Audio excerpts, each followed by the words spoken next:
Paparazzi House. Dr. Atul, nice talking to you, and it's wonderful to invite you for such a wonderful podcast on power dynamics. Thanks for joining this podcast, and like to see your track record. It's so amazing, from practicing physician to healthcare leader, operating healthcare facilities on a C-suite level, and now you become a health tech startup firm, founder and angel investors and stuff like so. How this transformation, maybe over a period of time, happened, and what is the motivating factor? Could you kindly tell some background about yourself, please? So first of all, thank you, Dr. Ram. I think you were talking about the transformation. I am amazed that seeing patients day in and day out. Then how can I create value in the healthcare system? Like I wanted to be on the other side of the table. Not that I was not liking my patients. I love interacting with patients. I love interacting with individuals. And the base of my interactions has always been, understanding the human mind, how people think, how people, interact with each other, how the good relations are established, whether it is doctor-patient relationships, boss-subordinates relationship, Absolutely. founder-investor relationships, investor-CEO relationships. These are all, human beings.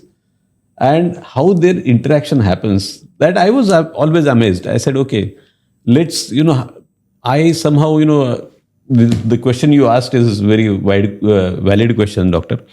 And I used to get this question when I was doing my MBA. So in my MBA classes, people used to ask, what kind of a doctor are you? Are you a PhD doctor, like, doctorate written and all that? Or are you a doctor who gives injection and all? I said, no, I'm the second type. And, I always felt that a lot of value can be created to more individuals by being on the other side of the table. It's not okay. As a physician, I may, come across or touch the lives which are limited, 50, 60 patients a day, probably. If I go to the other side, probably I can, reach out to more set of people and, I can touch lives of more people. So wonderful. That's a very wonderful, feel I could able to understand that, you instead of just 50, 60 patients handling and solving their problems, you are now like a bit of a large organization where you are handling wonderful decision making, stuff like and mostly is all touch upon the power dynamics as well. So would like to, maybe I just want to highlight few things. You were the group CEO for Avivo Healthcare Group in Dubai, then Emirates Healthcare, Axon Medica, then the wonderful Landmark Group. Probably you might be interacted with, and the DM Healthcare as well. I missed out. Maybe so you have interacted with many such founders and legends. Maybe in the organization, or maybe a wonderful, highly competent team members, or maybe the C-suite levels, or maybe the managers. So how this power dynamics, you faced it, maybe in terms of your career growth, or maybe in terms of how the organizational structure works. So would you like to share a few thoughts on that, so that the younger generation could be able to understand and be able to educate themselves to, or scale it up their skill level, so could able to play this power play properly? okay. First of all, very good question, doctor. First of all, power dynamics, when we use a word, it sounds like, something alien. And then, any entry level, corporate work employee, or a middle level manager, or a top level manager, C-suites, people think that, okay, I am immune to this, probably I will not come across this. But I relate to power dynamics as a given. Because once you are in the corporate organization, I think by entering the corporate organization, you are entering the so-called Chakra Vivaha. We go back to the, the Mahabharata days, and I don't call Mahabharata as a mythology, because mythology, then you relate to whether it happened or not happened. I call it as Vedic. So if you go back to the Vedic days, Chakra Vivaha, Abhimanyu entered and he could not come out and all that. And only few people knew how to break the Chakra Vivaha. So I think, I want my viewers and audience to be not Abhimanyu, but to become Arjuna or Krishna or Karna. Only 3 people knew how to come out of Chakra Vivaha. And the power dynamics is given Chakra Vivaha, which we enter by being into corporate setup. And it is bound to happen. It's not like something which is going not to optional, happen. it's by default. Absolutely. You don't consent. You don't write an application saying that, okay, I will be part of the power dynamics. You are. The moment you are inside, you are the part of it. Undergo this thing. Yeah, Obviously. So it is an obvious thing to happen. And the power dynamics, to a certain extent, plays in very different ways in every organization. Because again, this is like a kaleidoscope. The pieces which you see in kaleidoscope are different. So individuals in every organizations are different. So you see a very different, so same individual in different corporate setups may, behave in a different way. absolutely. So there will be a pattern. Obviously, there will be a psychological pattern, or there will be the base of the mindset pattern which somebody follows. But you will see certain people, like this is like saying that, if Sachin Tendulkar plays well on Wankhede, that he will not play well on Brabon or Lords. It's not. Agreed. Or maybe, in Leeds. But Sachin Tendulkar is Sachin Tendulkar. Same thing. I think the corporate employee, once you develop that immunity, or you develop that, to a certain extent, I would call it as a resistance or an insulation. You have to insulate yourself to, the power dynamics, because you are part of it. And it will run around you. It will engulf you, and it will make, people will make you to be on one side or the other. Agreed. So, But how? no, you rightly said, doctor, like the system you cannot avoid, and you're getting into the system. So how much you could able to protect yourself, how much you could able to play this game properly, that much your survival and sustainability, right? Beautiful question. I completely agree with you that, this is something which we have to talk loud and clear to the people, because this subject is close to my heart when I say that, power dynamics and certain people dominating the power dynamics sometimes, ruins very productive and engaged employees. The rate of disengagement of the employees, which increases because of certain politics which is often happening inside the office, it's very, very bad for the organization and the productivity of the employee and per se the organization itself. So now what happens in power dynamics game is like, certain people have certain very selfish agendas. And by the way, I think let's put up, when we are going to do a webinar on this, or, a kind of a podcast on this, let's, put up a kind of disclaimer that we are not here to name and shame people. We are here to talk about three things. One is the power dynamics and how to, mend your ways or tackle this, like Cristiano Ronaldo tackles the balls, no? Or Messi tackles the ball. How do you tackle the, power dynamics? Navigate the situation, move forward in the career. One, we will emphasize on that. Second thing is how you have to be mentally strong during these days, because this is a given. Power dynamics is given. Politics is given. Office politics is given. You can't, say that, okay, no, I will not be the part of politics. Impossible. One way or the other, you will be dragged into that. Okay. So can I quickly interpret? With your thoughts, I'm sorry to break it, but so do you think people should not jump out of the organization? Just they've been cornered, or they're not recognized. So they need to groom in a way where they get recognized, or they could able to navigate the issues. So what do you think about it? What's your take on that?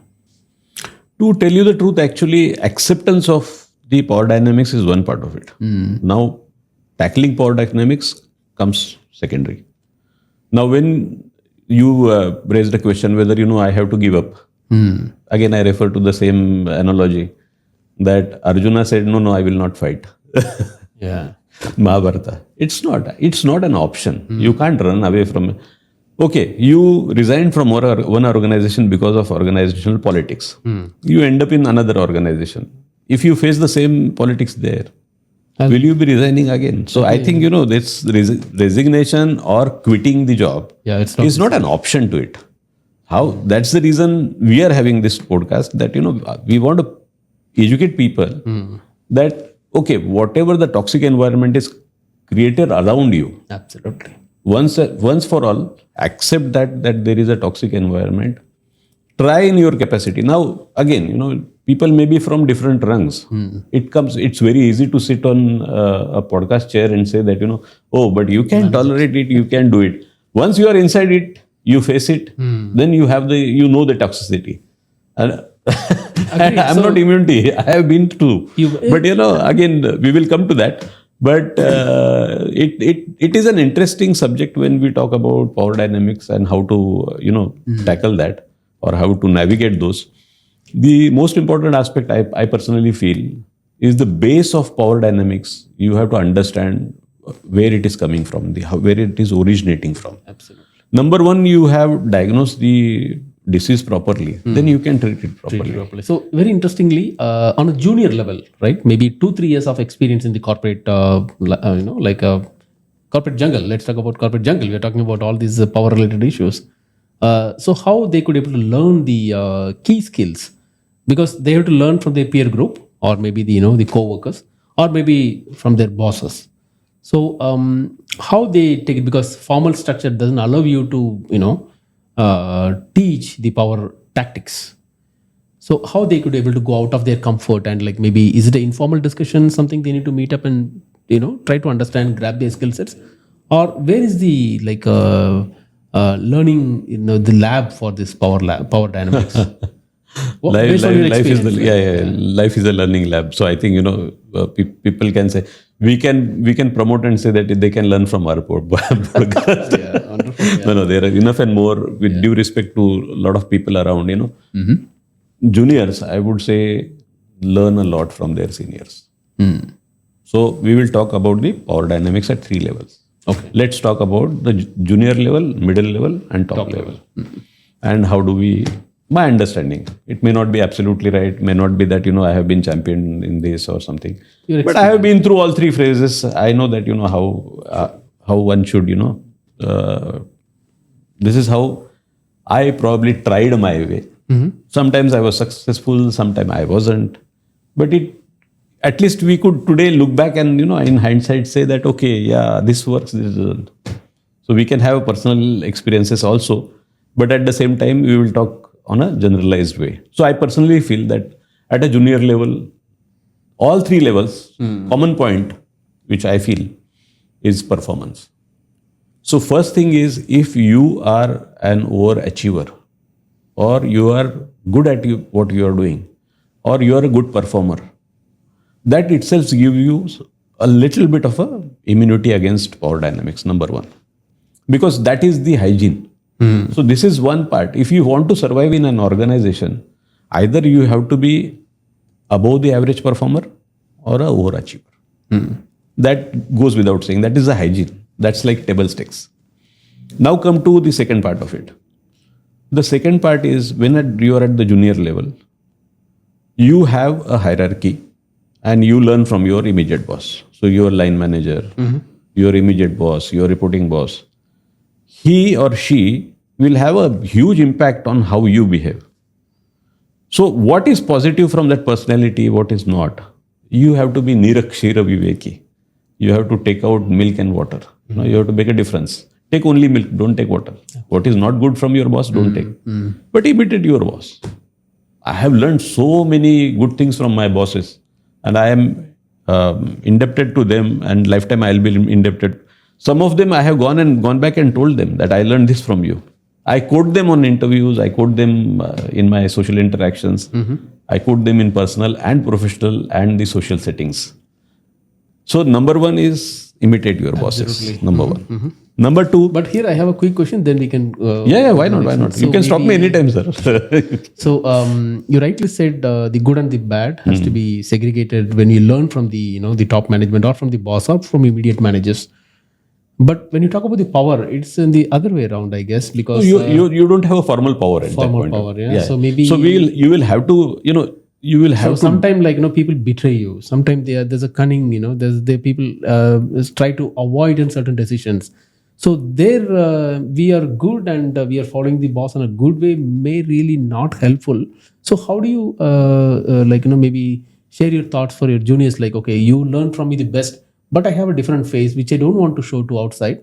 But based on this, my different phase, I take decisions sometimes that protect me from these, the foxes in the organization. So how do we navigate? This is a bit challenge, because most of the things are like straightforward things people understand that because over a period of time they learn over a period of time. But there are few people, the highly competent technical people, they are in the organization for a long time. Yes, they are the cornerstone. Yes, but there's no growth in the organization. So where this straightforward, simple, because most of the time they shy away from this, the power issues. It looks like a gray area which I don't want to maybe I'm a technical person. Talk to me technical thing. I'm good. That's it. The bad side of the whole, the tactics, we don't want to talk about it.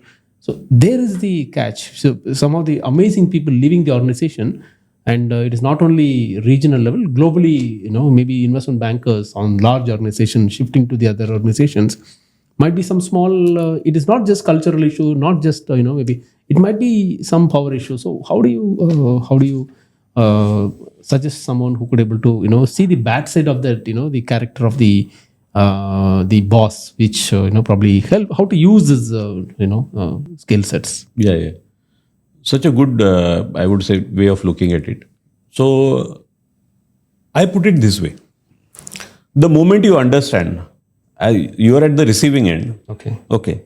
Now you are a highly competent person. You are a technical person, and you are achieving. Maybe you are an overachiever. Achievement will not give you immunity completely. Politics will go on. Achievement is for, as we understood, it is table stakes. But now comes how your interpersonal relations with your colleagues, your subordinates, and your bosses is. Now, here comes the part of which is again, which is my field now, is the mind games. The problem is, if you be in the position with a mindset playing a victim card, saying that, oh, I am victim, I am been marginalized, or you want to step up and say that, okay, if people are playing these games with me, I will identify which level, where the arrow is coming from. And I will see to, go and pick up that bow and bend the bow or break the bow. Wow. So, is it coming from superiors? Is it coming from peers? Or is it coming from subordinates? We have to understand, okay, we were talking about the 3 levels. Absolutely. We said lower level, middle level, and top level. See, what works in middle level will not work in top level. What works in the lower level? Lower level is always boss pleasing, peer pleasing, peer pressure, tackling that peer pressure is a different thing. Once you come to middle level is the most vulnerable level. I would tell you that, the problem is in the bell curve, middle level falls in the middle. So, so a lot of people are there. A lot of audience must be there, obviously, we relate to a lot of people. And, this is the biggest level, I would say, wherein even the toxicity is much higher at the middle level. Because first of all, you have grown from a junior level. You have come to a middle level. Now you expect that you want to go to, quickly you want to go to the top level. The politics happens maximum at this level. And so this politics is like, you are sandwiched between the top and the bottom. Absolutely. Manage the juniors who is always trying to super shiny superstar, overachiever junior can be your threat. Absolutely. At the same time, the aligned people, peer, the other managers, or people who are, working in the same position as you are. Yeah. They can be your, immediate competition. And again, the other way around, like maybe you want to try to demoted boss can be a competition. Boss, absolutely. Go to the boss. Because now boss is demoted boss. Boss is not performing well. He may come to your level. And here, very interestingly, rightly said, the juniors come anytime, could able to grab your chair. So you need to keep updating your skill sets, or mentoring them so that you go to the next level rather than, holding the chair for a long time. And you need to go to the next level. So as a manager or senior manager going to the director level, but the director is like, not interested to leave his chair. So how to, maybe it's a power game actually, right? So true, absolutely. That's so with the wonderful track record. So you had a dual reporting system. So on this leadership role, so how do you manage the power tactics? Because dual reporting system always is it looks amazing on the matrix system in the organization structure, but the person who involved into the dual reporting system, it is always a bit of a mess, egoistic, and maybe we need to be a bit more pleasing certain people to adjust and stuff. So how do you feel? Because I think on the top level position, how do you feel so that you could able to really contribute your efforts, and the people who could able to recognize the right people, and the organization sustainability is assured. So on that hierarchical expectation, so how do you feel that you have wonderful experience, Dr. Atul? So can you share your thoughts on the power dynamics perspective? So how not to affect these people's ego, and maybe how do you navigate, maybe based on your experience, please? Yeah. Dual reporting is actually biggest curse of corporate world, I would say. The reason is, sometimes the person who's working at that level, maybe a top level, because I think, okay, anyway, we had come from middle down to middle to now, let's come to the top level. Dual reporting for the top level employee puts him into enormous mental stress. Now just imagine, you are supposed to report to one body. Say, take an example of you are reporting to your immediate boss. So maybe, a group level. You may be the head of the organization, but you are reporting directly to the head of the entire group. Because obviously they will have multiple functions which are sector agnostic. You are one of them. I used to be one of the healthcare one. And then they're obviously the boss, which is at group level. Probably he may be handling healthcare, construction, real estate, production, FMCG, and multiple roles. Right. He has to equate your business to other businesses, wherein again, if he or she is reporting into the board, and if you are also directly reporting to the board, then life becomes very difficult for you. The reason is, it's not because that, you may not get along with the boss, or you may not get along with the board. But, you have to maintain a consistency in your reporting. You can't report something different to the boss, and you can't report something different to the board. Now, here the problem comes is, you have to be truthful to your delegation, what is been delegated to you. You have to be, there is a saying, you have to be pakka following your dharma. What are your duties as the head of organization? Productivity, the maximizing the stakeholders' worth, looking for the great performance from your vertical. These are the things which you have to look at. You can't just say that, okay, these are, I'll ignore and I'll indulge into politics. No, that will be a very, very wrong way to look at it.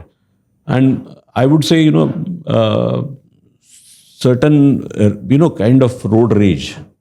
Office politics after a certain time becomes a road rage. And you get into that, I just to that last man, I will have the last word, or upmanship. If you get into that kind of a thing, you may fight with one of them.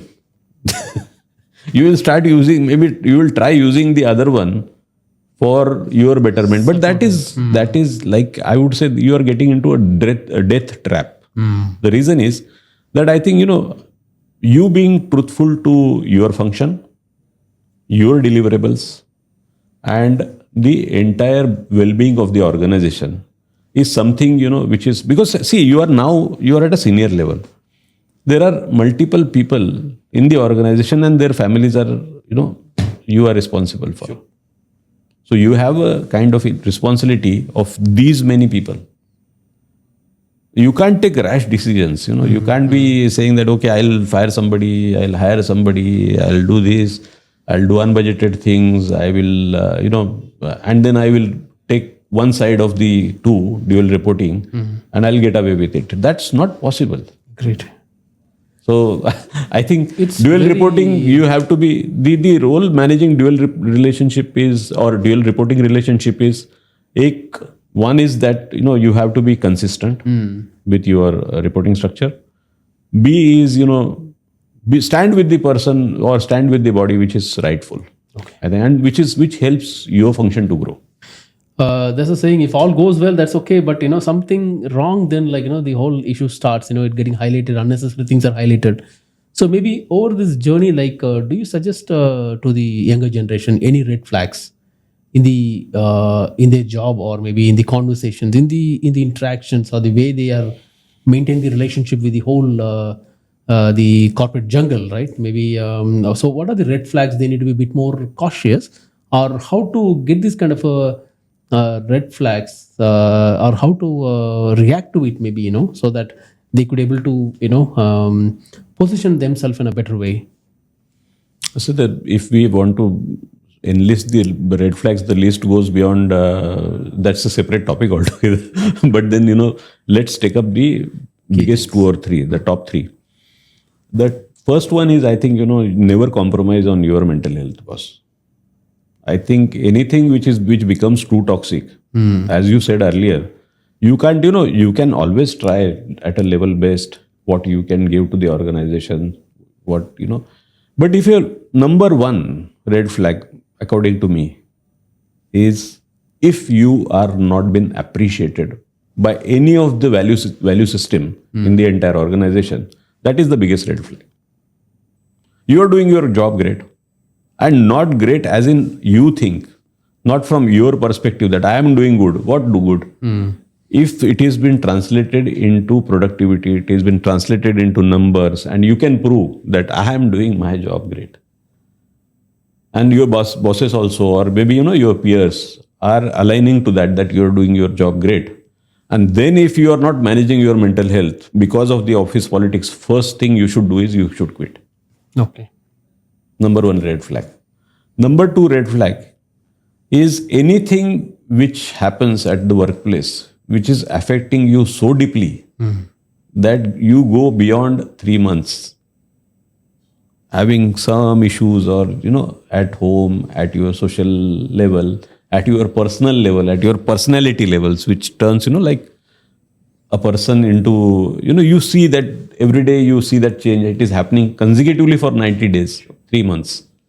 Probation is 6 months. I am just so you give organization a 3 months probation period, whether it is providing you or not. Yeah. This is second red flag. And the third, last one, which I would want to quickly touch upon, is we have one life. In this life, 80% of your productive time, I'm not saying non-productive, 80% of the productive time, creative time, conceptual time, emotional time, you are giving to your job. And there are a lot of people, people say, the bosses say that he doesn't work, she doesn't work. I don't care about that. People cross their heart, and I have seen, 70 to 80% of my, teammates, I have always seen them. They wanted to grow, they wanted to achieve, they wanted to, be the best in the organization, and they were putting heart and their mind, everything into the job. And there are a lot of people do that actually. And then if you are not getting the the right outcome of that, then it's a red flag, boss.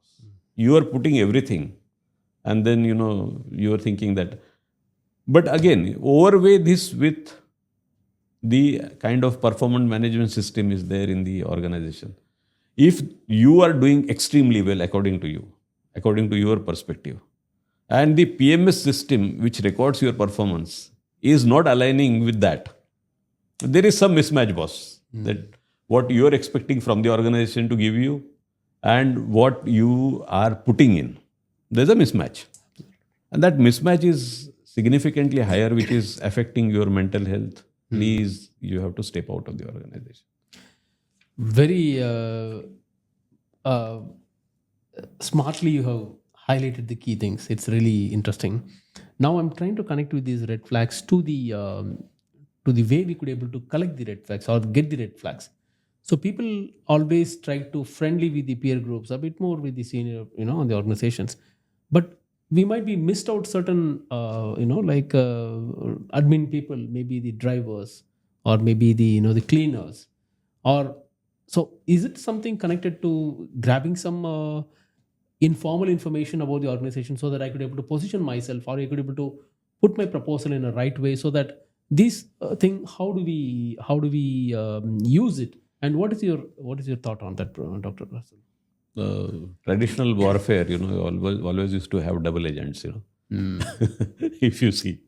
So now you have to see in the corporate world who are the double agents. You have to understand whether they're working for you or they're working against you. So sometimes what happens is you try to deploy a guy in the entire system as your agent, probably he turns a double agent. So you have to be cautious about it. Yeah. Good question asked. Actually, if you look from a very professional and a very, very corporate perspective, you know, it's not that you are a brand. Okay, Dr. Ram. You have to understand that in this corporate organization or my organization, Dr. Ram, Dr. Atul, XYZ, ABC, they are the brands. You have to carry yourself like a brand. Now, how do a brand positioning? You have to have a consistent brand message. That what you behave in front of your chairman, you should be the same guy in front of the T-boy. But unfortunately, people don't do that, When you are giving entire respect to the chairman, do you respect your subordinates that way? This is the question. Number one is consistency of the brand. You as a brand has to have a consistent message to all the stakeholders. Now, the first important thing is, if you treat them well, they will not say, see again, there are informal power centers in the corporate dynamics. They are the informal powers. You don't never know, Your chairman travels with his driver more than he probably, espouses his partner. Absolutely. So, you have to understand who are these in the dynamics where you work. These informal power centers create an opinion about brand you. Okay. So now how do you tackle them? Once you understand this, you will understand in the power dynamics, how there are relations which are interlaced. You have to understand the tapestry of the entire corporate world. You have to understand the relationships of people around you with your subordinates, with your bosses, with your, with your colleagues. So once you start understanding that, you have a full visibility on who reports to whom, what happens where, what is informal reporting, what are casual dialogues which are made in the office parties, or, what are these cigarette breaks are talking about you. And, if you have a little bit of awareness about it, it can, at least, you can be cautious about what you are being in that organization or what you are creating as a brand for yourself. Great, Dr. Atul. Like probably based on your experience, maybe we just chatting about the power play and how an individual could able to position themselves so that they could able to grow in their career. So there's a very interesting topic about betrayal, right? People sometimes betray in the organization. Might not be your enemy or may not be your opposing side or opposing party, but probably the known person very much closely working in your project or maybe working with your team. So sometime due to the situation, they could able to not able to help you or like they betray you sometime like that. So how to identify these people and how to be more friendly with them so that we could able to avoid this kind of a situations on an informal structure. No, but this question is very good, doctor, actually. Yeah. We can talk very nicely about this. Betrayal, doctor, I'm telling you, Ram, betrayal is the worst enemy of any corporate employee. And unfortunately, early signs of betrayal are so deceiving that somebody is betraying you, you may not be knowing. It's very difficult to diagnose. And some people are specialized in betrayal. So they'll be around you, they will be amongst you. You will never get to know the real face of these people. But that's absolutely fine. There are personalities, and there is nothing like God has not sent you with a contract that you will come across only good people. Yeah. My grandmother used to say, you will come across all sorts of people. It all depends on how you behave. So not necessarily if you are good. There's a saying, that, if you don't eat lion in the jungle, that doesn't mean lion will not eat you. It's his swabha. So a small story I wanted to share here. Okay. For if we are not getting too digressed. So there's a frog and there's a scorpio. The frog comes on the banks of the river and he's just sitting there lazing around, amphibian. And there's a Scorpio who comes near. He's very sad. That Scorpion is very sad. And this frog asks him, "Why are you so sad?" The Scorpion says, you're such a blessed person. You just, have the ability to go in the water, go on the other bank. I am on this bank of the river and I have never seen the other bank. And in my life, I will never see the other bank of the river. So he says, "Oh, is it so? But there's nothing on the other side. It's same like this side." The frog says, No, but at least you get to see, no? The other side. I will never get to see. Can you do a favor? Take me to the other side of the river. I'll sit on your back. You take me there. The frog thinks, boss, this scorpion, how can I believe? Here comes the betrayal part of it. If he stings me, if all my muscles are paralyzed, even he will die, I will die. So he says, no, Habibi, I cannot do that. You are, maybe you, I can't rely on you. You may be a non-reliable person, So these scorpions will be there in the organization. If you are a frog, they will ask you favor. And definitely, you will. Then he is so sad that, he gives up. He says, okay, promise then. I will take you to the other bank, but promise me that you will not sting. He says, okay, promise, given. Okay. So now this also people will tell you, promise that we will not do this with you. I'll not tell anybody. I'll not I swear I will not tell boss. Okay. Yeah.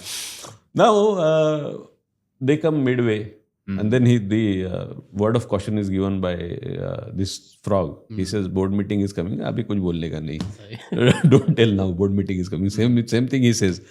Boss, now it is very deep. Yeah. Don't do any nonsense. Otherwise, we both will die. And then suddenly this guy stings.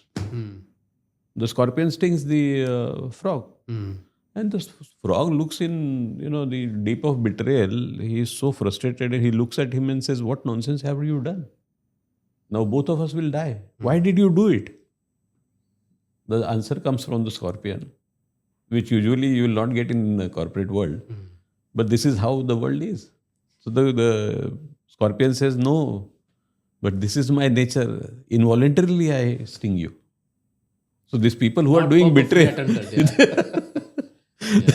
they will not think of consequences. What will happen to your life, if you will have career or not, or whatever. But their nature is to sting. They will sting. Now, how do we, take into account this? See, sometimes what happens is if you're lucky, you get to know these people who are betraying you in the organization. Sometimes you leave the organization, go to the next organization. Then you realize, "Arey boss, jisko main dost samajh raha tha, I was thinking he was my friend." And he was betraying with me. You will come later on. And you will come to know. I have noticed very, important thing here. We are sometimes gossips about certain situations, about boss and the process and some important decisions on the projects and budgets and stuff, like maybe in a very raw format, which might be there's no, filtered. So it may affect anyone. Maybe, boss, I see he taken the decision, which is not really good. And this person fired this one, this is not good. So it's like a simple, straightforward, unfiltered format. We are telling to the person, you rightly said, this, other person listening to it. But again, this listener is sometimes, most of the time, they are victims I know. of the other side who want to intentionally take the information. Where is the power play starts? Because this person was telling is a friend. I'm just. So he's candidly sharing those informations, and the person is become a victim for the power player. So the power player may be using formal or informal, structure to extract the information from the thing and then become real issue starts. So maybe this is a kind of a thing. Probably people most of the time maybe informal catch up, going out of the dinners and stuff so people little talk about more information. And so that's see that will happen. I think it depends on the maturity of the person. Number one. Number two is it depends on whether you identify that person as a betrayer or not. If the person has been betrayer and if you are having a loose talk with the betrayer, then you may not be lucky to identify betrayers all the time. Betrayers will be there in the system. They will take information. They will quote out of context, copy, paste or cut copy. Whatever conversation they want to paste it to the boss, they will cut that out of context. They will quote you. These things happen organizations. You will in the flow of moment or in the flow of conversation, you will say something. They'll either take that only sentence or reference completely out of context and go and tell the boss. What you will do? Nothing. Doctor, I think that Completely agree with you. Like this is everyone somehow faces this kind of situation in the organization. One last question, very interesting. So for our younger generation, maybe what is the you rightly said a lot of points onto it, but like 3 points you want to highlight to position themselves in a better way in the organization, and maybe a good power player. I couldn't put it on that way. Rather than shying away from the power issues, how to play the power positively. Probably you have a dual reporting system. You worked on different cultures, including Middle East, and so maybe sometimes the client is like maybe shouting with the like a bit more handle it carefully, so that client management is important, but not everything we accept as it is. So a bit more assertiveness is maybe part of the game. So how one can be able to navigate, at least for the junior level, getting to the corporate, 3 steps must be followed. What are the 3 steps you suggest? Very, very beautiful question, and I think this is the question I was waiting for probably in the entire segment. Very close to my heart. How do we, manage the entire power game? Number one is, I think we are, Dr. Ram, we are in a society which is multicultural. We are the people who work wherein 120 nationalities work. There are different faiths, different religions, different languages, different slangs. India is a very diverse country. India has maybe 26 major languages, 52 sub-languages, 100 and something slangs. I'm just talking about the major languages. And so many cultures as well. So first, I think, whether we play power game, we are not playing power game, we are victim or we are the manipulator or whatever it is. First thing is respect each other's culture. We have to understand we cannot have things taken into context without having a reference to it. Out of context things you just don't believe. Number one, you have to you have to see where it's coming from. Maybe your understanding is not good. Probably you're getting part of the power dynamics wherein you have not understood the problem probably, and you are just giving your opinions about it. So please put people, give them the due respect, whether it is boss, peer or junior or your employees, whosoever it is. I think due respect is to be given to human beings. And you should behave like a human being here. Come on. Whether you win office politics or you lose it. But you should be very happy with yourself that, I played the game in a fair way. You should be sleeping peacefully that I played my part. I was fair. Whether the outcomes are right, wrong, it's beyond the point. You should play your part well, number one. Number two, I feel that, see, whenever we have this, why are we separating corporate life, our life, personal life, social life, family life? Boss, this is one life and it is comprehensive, flowing life. So you are the same person with your wife, with your boss, with your child, with your grandparents, with your parents, with your friends, with your colleagues, you are the same person. How do I work on myself? How do I give a consistent message to all these people around me?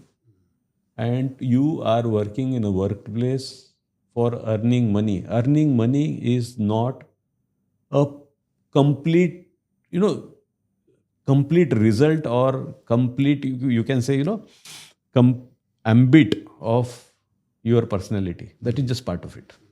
Let it be part. Focus on the other parts. There are so many other things which we look at are more important, our peace of mind, our family, our social standing. We, at the end of the day, should be happy. If you make that person whom you see in the mirror happy, you are the happiest person in the world. So how do you look beyond this power dynamics to make yourself happy is most important aspect. And third, I would say that, don't, I personally feel, don't play a victim card. I don't think that, you should say that, there are only two situations. And as Krishna told Arjuna in Mahabharata, again, I'm referring to the same context, that your job is to fight. But don't get into a fight just for the sake of fight. You have to fight, definitely. Yes, office politics, whatever it is. You can't every time quit. You have to fight. But don't get into fight just for the fight. Fight should be one part of your survival instinct and your growth instinct in the organization. As long as you look at your fight in the organization for power dynamics, or you're establishing, I just want to settle score with my boss. I just want to settle score with my subordinate. I want to settle score with my peer group. I don't think this is going to help you in any way. What will help definitely is, I was fighting for a cause, and I aligned a subset, or I aligned a cohort from the organization which fights for that good thing for organization, good thing for my working, good thing for my mental health, good thing for when you are fighting for the reason, as Lord Krishna said, wherever is dharma, I will be there. So you are not alone in corporate politics also. If you are on the right side of the table, Sri Krishna is on your side, for sure. Wonderful. It's really an amazing interaction, Dr. Atul, and we wish you all the best for your new venture, the Soul Bowl Health Tech firm. So maybe in very short, brief, like what kind of a culture you want to inculcate in your organization? Because you've seen all the trends, different geographies, different culture. Probably now you are going to be your own, it's your business now. Maybe what kind of a culture you want to inculcate? Not only in my organization, I think I had followed this all my life, that always we created a kind of a family environment. For me, co-workers were not part of, only working circle and all that. They were always, wherever I worked, I think, certainly my intent was that, we create borderless and kind of, bond, a bond which is more than a co-workers bond, working together bond. So always, I made it sure that people who work with me are like part of my family. They are like brothers, sisters. They are, they feel that they have not been, seen in a light of any different perspective. They are seen as colleagues and friends. Wonderful. Same thing, I think, it's an extension of family. It's an extended family. Today also, we at Soul Bowl Health Tech, we have a company in India, and, we will definitely be getting it into Dubai now. So, to UAE and then GCC eventually. So, Soul Bowl, the common theme is like we are an extended family, and, we have not only work, but a lot of fun, a lot of interactions, and obviously offsite parties and that, beyond this corporate politics and all, your close families and your happiness matters. Look beyond the power dynamics. Power dynamics are going to be there, and they will be there till human being is there. Dr. Atul, very interestingly, we have covered up a lot of stuff in the power dynamics. But what will be the quick tips like you want to share for the junior level, mid level, and the top level people to use certain practical tips to navigate the power issues, and grow in their career? Good question. I think, quickly, if we want to go through quickly through junior level, wherein, you understand where the arrows are coming from, like we have to understand where is the maximum brunt happening. So at junior level, you will not be part of much politics because you are not on the radar of the organization. But what will happen is probably, peers, your co-workers may, try to put you down and, not let you grow to the middle level. So that's a little bit of a okay kind of a thing. There you manage is, you have to be careful about what is your image in your boss's mind, line manager, like, your boss's mind. And you have, then there will be a departmental politics, obviously. But you have to make sure that, you are the highest performer or you are a good performer in your team, so that you're taken care of. And but then again, as I earlier said, you don't have to burn your midnight oil, but you will have to do extra stuff, that is for sure. Middle level is somewhere the maximum brunt happens, the corporate politics. Here you will have, arrows coming from top, arrows coming from side, arrows coming from bottom, everywhere. Like your subordinates, your colleagues, your bosses is going to, make sure that, you are dragged into corporate politics some way or the other. Here you have to, the biggest, again, as we said, your performance is the common stack, which is a table stake. But more than the performance here, you have to be a little bit of a political savvy, understand the power centers, understand the power dynamics, who is doing what, who is close to the boss, who is close to the, top bosses and all that. And how do you, so there can be a competition with your own boss if you are overperforming.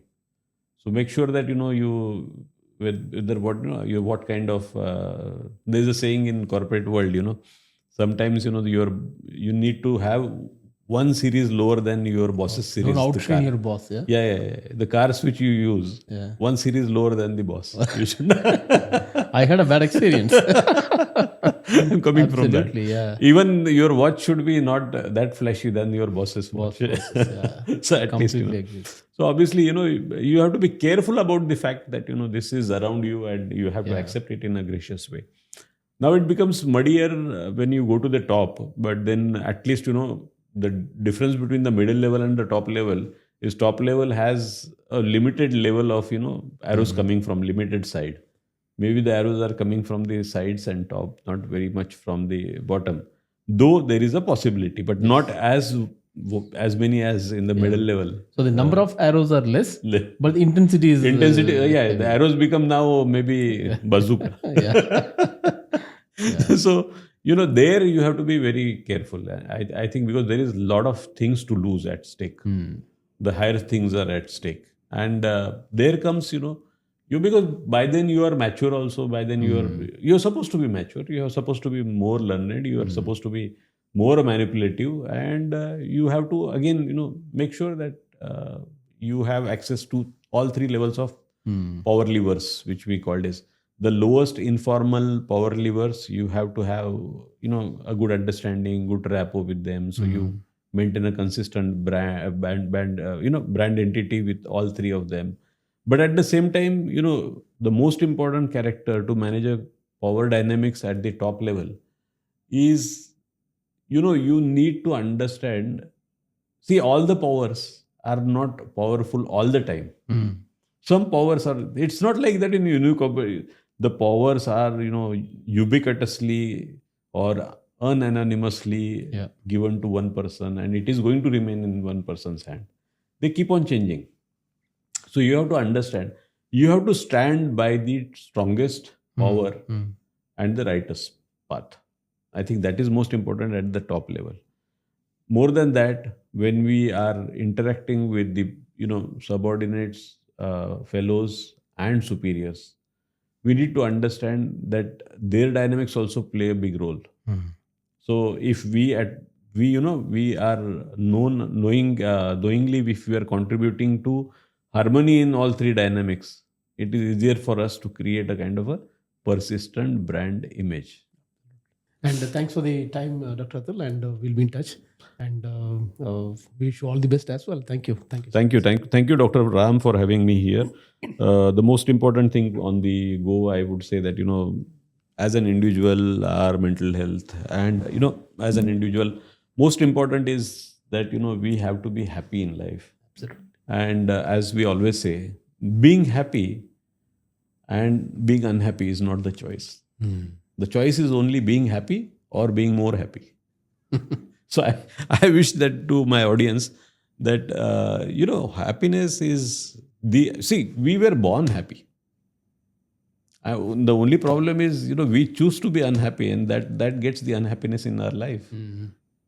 And we choose unhappy because of not knowing that happiness is our right. And it's a natural state for us. Agreed. So wishing all the viewers that, beyond this corporate politics and all, your close families and your happiness matters. Look beyond the power dynamics. Power dynamics are going to be there, and they will be there till human being is there. Absolutely. Wonderful. Thank you. Thank you. Thank you.